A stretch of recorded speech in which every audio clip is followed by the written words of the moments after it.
9 वाजताच्या morning prime time बुलेटिनमध्ये आपलं पुन्हा एकदा स्वागत आहे। आपण बघणार आहोत राज्यभरातल्या तसंच राष्ट्रीय आणि आंतरराष्ट्रीय स्तरावरच्या काही महत्त्वाच्या घडामोडी। सुरुवात करणार आहोत आताच्या 4 महत्त्वाच्या बातम्यांनी। त्यापैकी पहिली बातमी, चीननं महाराष्ट्राचा पाऊस रोखल्याची शक्यता वर्तवण्यात येते, कारण चीनच्या किनारपट्टीवर धडकलेल्या डॉल्फिन चक्रीवादळामुळे प्रशांत महासागर आणि बंगालच्या उपसागरातील हवामानावर मोठे परिणाम होणार आहेत। ही नेमकी काय बातमी आपल्याला विस्ताराने जाणून घ्यायची आहे। आजची दुसरी बातमी सर्वसामान्यांच्या अत्यंत जिव्हाळ्याची आहे, कारण इथेनॉल निर्मितीसाठी ऊसाचा वापर वाढलेला आहे आणि त्याचा फटका बसतोय तो साखर उत्पादनाला। त्यामुळे आता साखरेचे भाव त्यामुळे वाढण्याची शक्यता आहे। त्याबाबतची अधिकची माहिती आपल्याला जाणून घ्यायची आहे। आजची तिसरी बातमी ढाब्यांवरच्या कारवाईची असणार आहे, कारण राष्ट्रीय महामार्गांवरच्या बेकायदा ढाब्यांवर पुढच्या 60 दिवसांमध्ये हातोडा पडणार आहे। राज्य सरकारच्या नगर विकास कारवाई संदर्भात एक परिपत्रक जारी केलंय आणि याबाबतची सुद्धा सविस्तर बातमी आपल्याला जाणून घ्यायची आहे। आणि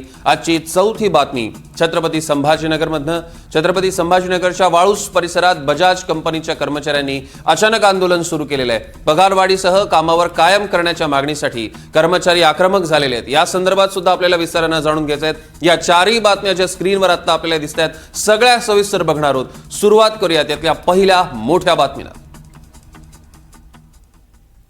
प्रशांत महासागरात सक्रिय असलेल्या एल निनोच्या प्रभावामुळे महाराष्ट्रात पावसानं मोठा ब्रेक घेतलेला आहे। अफगाणिस्तानकडून दक्षिण भारताकडे वाहणाऱ्या कोरड्या वाऱ्यांमुळे उत्तर महाराष्ट्र, मध्य महाराष्ट्र, मराठवाडा आणि विदर्भात पावसानं पूर्णपणे उघडीप घेतलेली आहे। 15 ऑगस्ट पर्यंत या भागात पावसाची शक्यता नाहीये।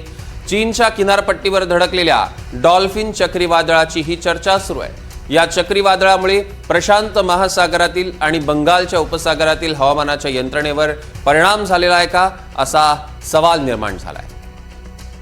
प्रवीण मुधोळकर आपले प्रतिनिधी आपल्या सोबत जोडले गेले, त्यांच्याकडनं अधिकचे अपडेट्स आपण घेणार आहोत। प्रवीण,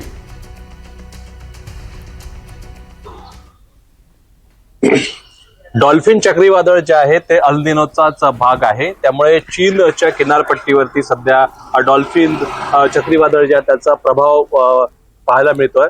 पण 15 ऑगस्ट पर्यंत भारताला म्हणजे महाराष्ट्रातल्या बऱ्यापैकी भागाला पाऊस जो आहे तो कमी मिळणार आहे। त्यामुळे एकंदरीतच अल निनो मुळे ड्राय स्पेल वाढणार आहे, म्हणजे 2 पावसांच्या मधला खंड जो वाढणार असल्याची भीती यापूर्वीच हवामान विभागानं, राज्य सरकारनं, केंद्र सरकारनं वर्तवली होती। ती आता कुठेतरी त्याची जी भीती आहे ती महाराष्ट्राला आहे। त्यामुळे 15 ऑगस्ट पर्यंत ड्राय स्पेल जो आहे तो राहणार आहे। त्यामुळे प्रशांत महासागरामध्ये मोठ्या प्रमाणामध्ये अशा पद्धतीनं चक्रीवादळाची जी स्थिती आहे ती सध्या दिसते आहे। त्यामुळे चीनला सध्या डॉल्फिन चक्रीवादळाची जी धडक बसलेली आहे, त्यामुळे महाराष्ट्रातला जो बाष्पयुक्त जे वारं असतं महाराष्ट्राकडे येणारं त्याला जरा वेळ लागतोय। त्यामुळे 15 ऑगस्ट पर्यंत महाराष्ट्रातल्या मध्य महाराष्ट्र, विदर्भ आणि काही प्रमाणामध्ये मराठवाड्यामध्ये जो पाऊस आहे त्याला उशीर जो आहे तो होणार आहे। त्यामुळे एकंदरीतच मराठवाड्याला पावसाची शक्यता आहे आता। त्यामुळे काही ठिकाणी पाऊस पडला होता मराठवाड्यात, त्यामुळे आस जी आहे मराठवाड्याच्या शेतकऱ्यांना ती मिळाली होती। विदर्भात मोठ्या प्रमाणात पाऊस झालाय, पण तरी तूट काही पूर्ण झालेली नाहीये। कोकणात बऱ्यापैकी पाऊस झालाय, मुंबईकडे जास्त पाऊस झालाय, पण आता हा जो पाऊस झालाय तो जुलै महिन्यातला आहे। त्यामुळे ऑगस्ट सप्टेंबरचा जो अपेक्षित पाऊस असतो तो काही पूर्ण झालेला नाहीये। त्यामुळे आता जो ऑगस्ट मधला पाऊस आहे त्यासाठी 15 ऑगस्ट पर्यंत पुन्हा वाट जी आहे ती पाहावी लागणार आहे। त्यामुळे आता डॉल्फिन चक्रीवादळामुळे पुन्हा एकदा खंड जो आहे पावसाचा तो राहणार आहे। निश्चितच प्रवीण, या संदर्भातले अधिकचे अपडेट्स आम्ही तुमच्याकडनं घेणार आहोत। तुर्तास धन्यवाद।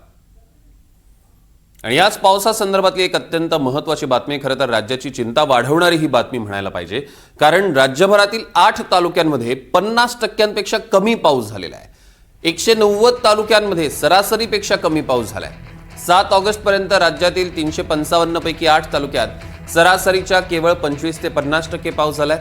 या तालुक्यात नंदुरबारमधील 4, कोल्हापूरमधील 2, नाशिक अहिल्यानगरमधील 1 तालुक्याचा समावेश आहे। तर 165 तालुक्यांमध्ये दरवर्षीच्या सरासरीपेक्षा अधिक पावसाची नोंद झाली आहे।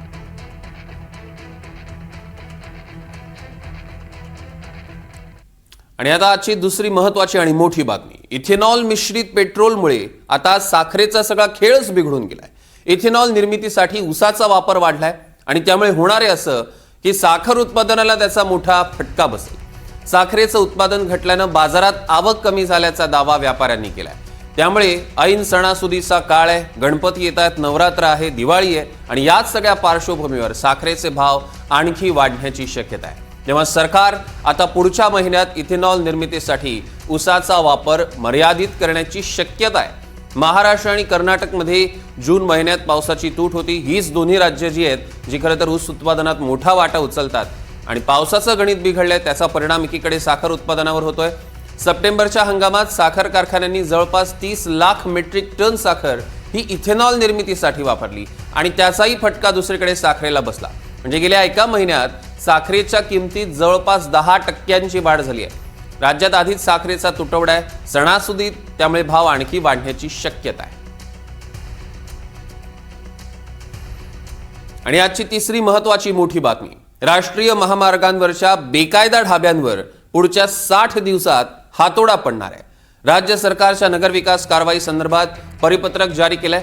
महामार्गाच्या हद्दीत येणारे सगळे बेकायदा ढाबे, उपहारगृह आणि व्यावसायिक अतिक्रमण येत्या 60 दिवसांमध्ये पाडण्याचे आदेश सुप्रीम कोर्टानं दिलेले आहेत। त्यामुळे सरकारनं राष्ट्रीय महामार्ग त्यावरून जाणाऱ्या सर्व महानगरपालिका, नगरपालिका, नगरपंचायतींना परिपत्रक जारी केलेलं आहे। राष्ट्रीय महामार्गातून जाणाऱ्या प्रत्येक जिल्ह्यात आता टास्क फोर्स स्थापन होणार आहे। सुप्रीम कोर्टाच्या आदेशाचा अवमान झाल्यास थेट कारवाईचा इशारा सरकारनं दिलेला आहे।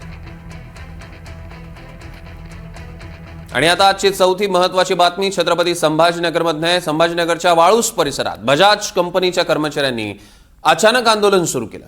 कंपनीच्या मुख्य गेटवर ठिय्या मांडण्यात आलेला आहे। पगारवाढ आणि कायमस्वरूपी नोकरीची मागणी या कर्मचाऱ्यांनी केलेली आहे। विशेष म्हणजे या आंदोलनातील सगळे कर्मचारी हे जेनझी आहेत। घटनास्थळी मोठा पोलीस बंदोबस्त देखील करण्यात आलेला आहे।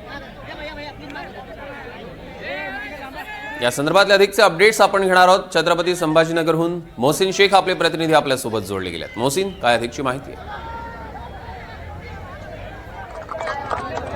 सौरभ, वाळूच परिसरातील ही बजाज म्हणजे बजाज मोठी कंपनी आहे, जे बजाज गाड्या बनवल्या जातात त्या इथे बनवल्या जातात आणि हे दृश्य तुम्हाला दाखवतोय।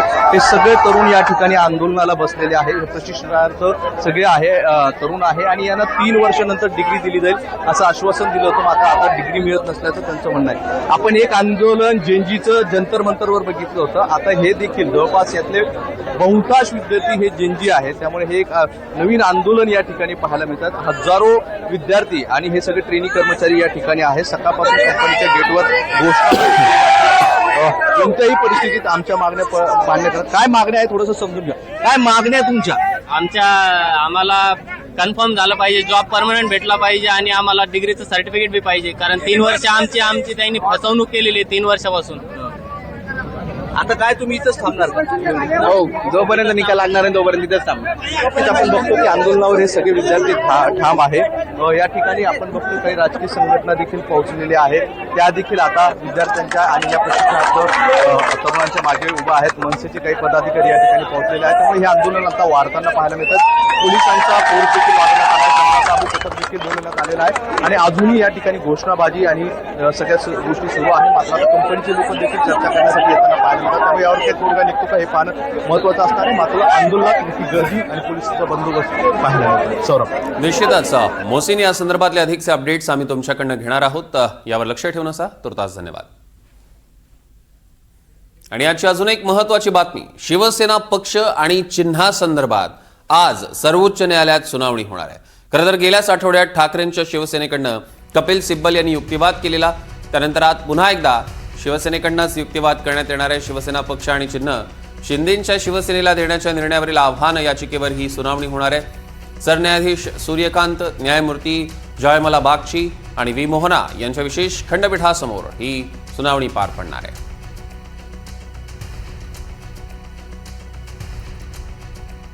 तर एनडीटीव्ही मराठीनं नाशिकमधील खड्ड्यांची मोहीम राबवली, त्यानंतर प्रशासनाला जाग आली आणि आता महापालिका प्रशासनानं थेट कारवाईला सुरुवात केलेली आहे।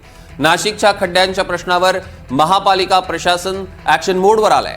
महापालिका आयुक्त मनीषा खत्री यांनी 13 अभियंत्यांना कारणे दाखवा नोटीस बजावली आहे। यामध्ये 5 कार्यकारी आणि 8 उपअभियंत्यांचा समावेश आहे आणि जर 7 दिवसात समाधानकारक उत्तर दिलं नाही तर राज्य शासनाकडे अहवाल पाठवण्याचा थेट इशारा देण्यात आलाय. नाशिक शहरातील खड्ड्यांमुळे आतापर्यंत 6 जणांचा बळी गेलेला आहे. एनडीटीव्ही मराठीच्या बातमीचा इम्पॅक्ट आपण बघतोय.